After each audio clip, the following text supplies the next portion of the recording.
Под чистене на регулатора се разбира влиза едно малко количество вода в регулатора, което в момента, в който извадим регулатора от устата, което ако не го изчистиме, ще трябва да изпиме този вода. Няма нищо страшно в това. Има два начина, които са изключително лесни, за това да се изчисти регулатор. Единия е чрез издухване, а другия е чрез бутона за принудително пускане на въздух. Точно това. Нека да ви стане като инстинкт, че в момента, в който сложите регулатор в устата, първото нещо е не вдишването, а първото нещо е издишването. Няма значение дали е на сушата или под водата.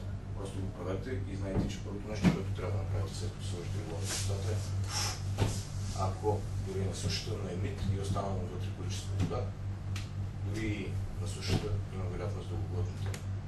Затова винаги, когато сложите регулатор в устата, първо издухвате, след това пускате. Как ще протече самото упражнение под водата? Сигналът за упражнението е така, така и така. Това значи махане на регулатора и изчистване. Държите регулатора, след като го извадите от устата си, обърнат надолу. Защо? За да не се получи фрифол. Ако го обърнете така, ще почне да пуска въздух. Затова го държите така. Държите го за шланга,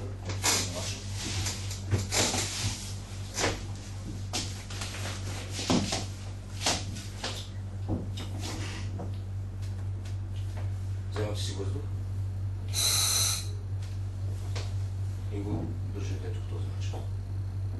След като извадите регулатора от устата си, има едно много важно нещо, което трябва да правите и което трябва да ви стане инстинкт. Винаги дръжте въздушните си пътища отворени. Какво имам предвид? След като извадите регулатора от устата си, започнете да пускате балончета. До момента, в който регулатора не се отвори отново в устата. В момента, в който сложите регулатора в устата си, ако имате достатъчно въздух в дробовете си, а то е необходимо съвсем малко количество. Не се мислете, че както при пластирането на шнорхела е необходимо да имате много обем въздух в дробовете си. Съвсем малко количество. Това е напълно достатъчно. Въпреки всичко от самото начало, в момента, в който сложите регулатора в устата си, хубаво издухайте, след това поискайте от регулатора. Това е един от способите за изчистване на регулатора.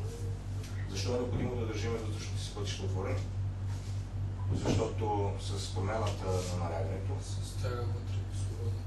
Не, налягането, ако сме на 5 метра, обемът на въздуха в дробовете ни е 1, а ако се отзоваме или започваме да изплуваме, да се отзоваме на повърхността, обемът ще бъде доста по-голям. Дишайки и изпускайки въздух през момента, в който регулатора не е в устата ни, ние освобождаваме това количество въздух, който е в дробовете. Значи в момента, в който махнете регулатора от устата си, независимо какво правите, винаги болнащата инструктора винаги ще ви показва или ще ви докосва устата си, затова пускате болнащата. Значи единият начин е поискваме въздух от регулатора, бадаме го настрани, го държим с ръка надолу, слагаме го в устата си, изчистваме хубаво, след това поискваме пак отново въздух. Вторият начин за чистене на регулатора е поискваме въздух, дишваме, вадим регулатора от устата си, слагаме го отново в устата си и натискаме ето този бутон, който изчиства водата от тук и играе ролята на издухване.